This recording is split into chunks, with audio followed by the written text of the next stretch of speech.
एक दिन माता लक्ष्मी ने माता ख्याति देवी से कहा अपनी मां से, विष्णु पुराण का शब्द है, ख्याति देवी की पुत्री है माता लक्ष्मी।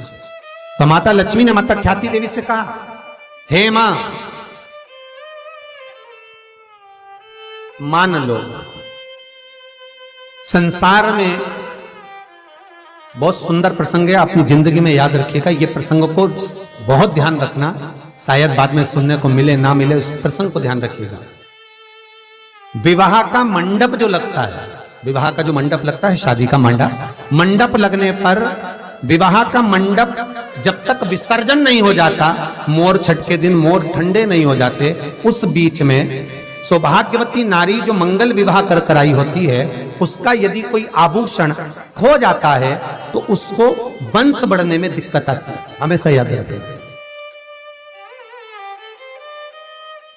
स्वर्ण भाग उसके शरीर को दिया गया आभूषण, उसमें से अगर कोई वस्तु एक लौंग भी खोती है मोर छठ के पहले, अर्थात जब मोर ठंडे हो उसके पहले, मंडप ठंडा उसके पहले, तो वो उसके वंश बढ़ने में तकलीफ होती है, उसका वंश बढ़ने में दिक्कत, पुत्र प्राप्ति के लिए वंश को बढ़ाने में दिक्कत है।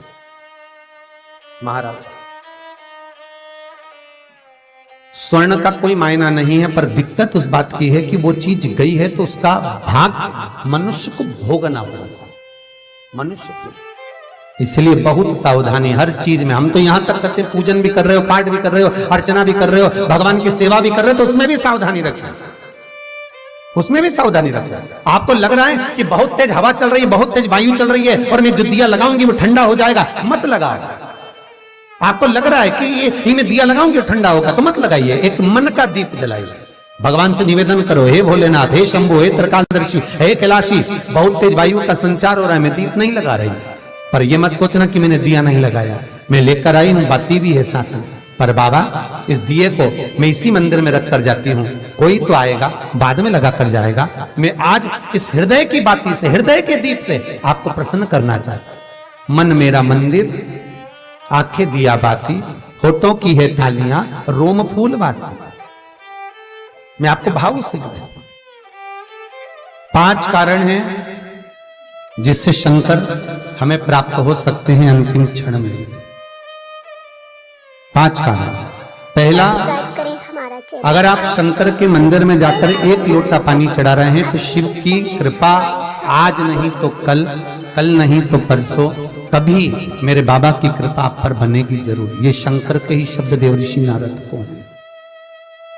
दूसरा, देवऋषि नारद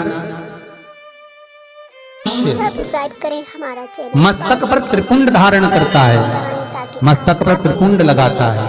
हर एक वीडियो शिव कहते हैं उसको मृत्यु के पश्चात भटकना नहीं पड़ता।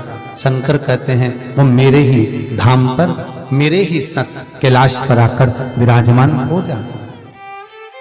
तीसरा, सब्सक्राइब करें हमारा चैनल। के नजदीक में, शंकर के पास में हमारे हर एक जो बेलपत्र का वृक्ष रोपित करता है, बेलपत्र का या शमी का वृक्ष जो लगा देता है और वो बेलपत्र शिव को समर्पित होती रहती है, जब तक वो बेलपत्री का वृक्ष लगा हुआ है और उसकी बेलपत्र शंकर को जब तक चढ़ रही है, उसके वंश का कभी नाश नहीं होता है।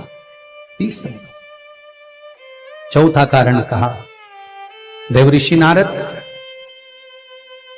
के सामने से निकलकर जो जीव चला जाता है, शंकर के द्वार से निकलकर शिव का शिखर मंदिर का देखकर जो निकल जाता है, उसका कार्य कभी अटक नहीं सकता।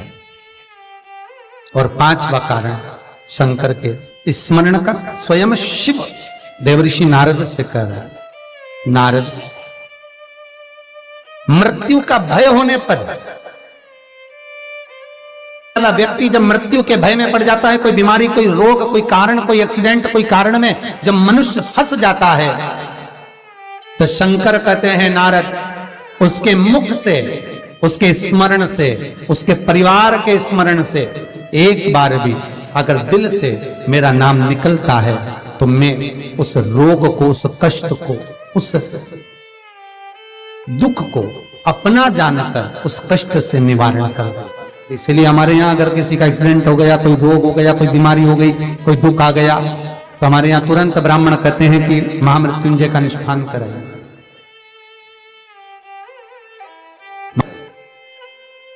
शिव का स्मरण कराइए, शंकर का अनुमोदन कराइए।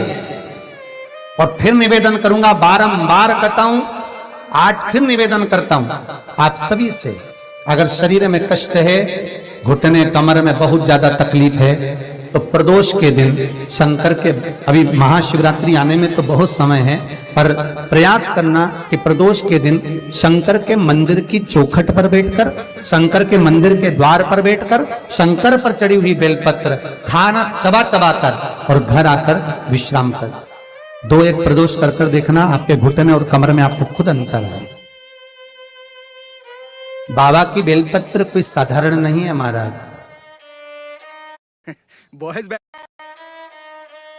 वो कहते क्या गुण है महाराज। ऐसा कोई रोग, ऐसी कोई बीमारी, ऐसा कोई क्षण, ऐसी कोई तकलीफ जिसको वो बेलपत्र ठीक ना करे।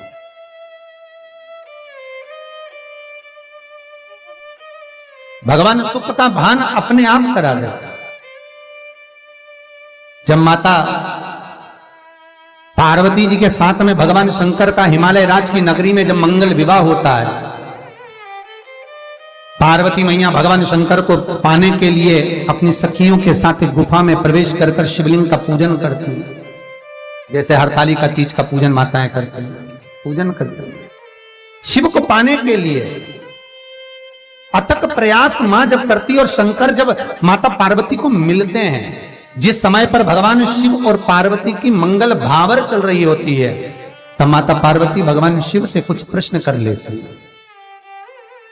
हे भोलेनाथ, हे शंभु, हे त्रिकालदर्शी कैलाश, मेरे मन के कुछ संशय जिनको मैं भावर के समय पर मिटाना चाहता हूं, जिनको मैं इस भावर के समय पर आपसे श्रवण करना चाहता हूं, मेरे वो संशय आप मिटा दें।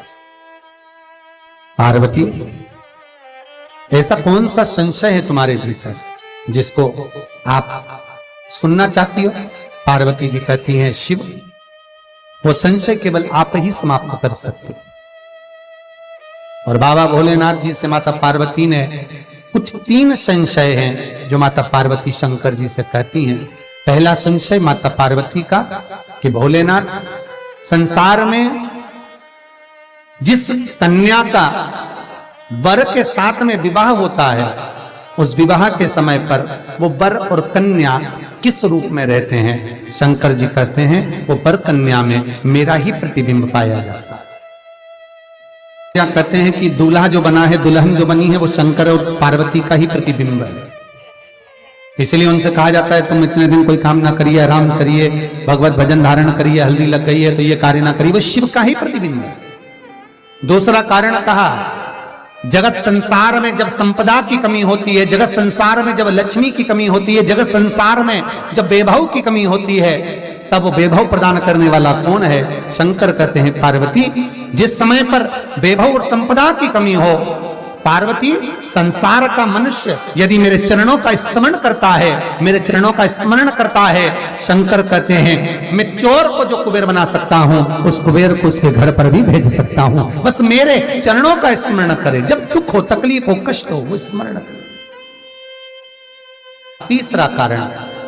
तीसरा कारण कहा महाराज, जगत मिथ्या संसार से जब जीव जाए तो उसको आपकी शरणागति किस भाव से मिले? तो कहा पार्वती, केवल मेरे नाम का मंत्र उच्चारण ही मुझे प्राप्त करा देता है। ऐसे 3 संशय पार्वती जी के मंगल विवाह पर हुए हैं।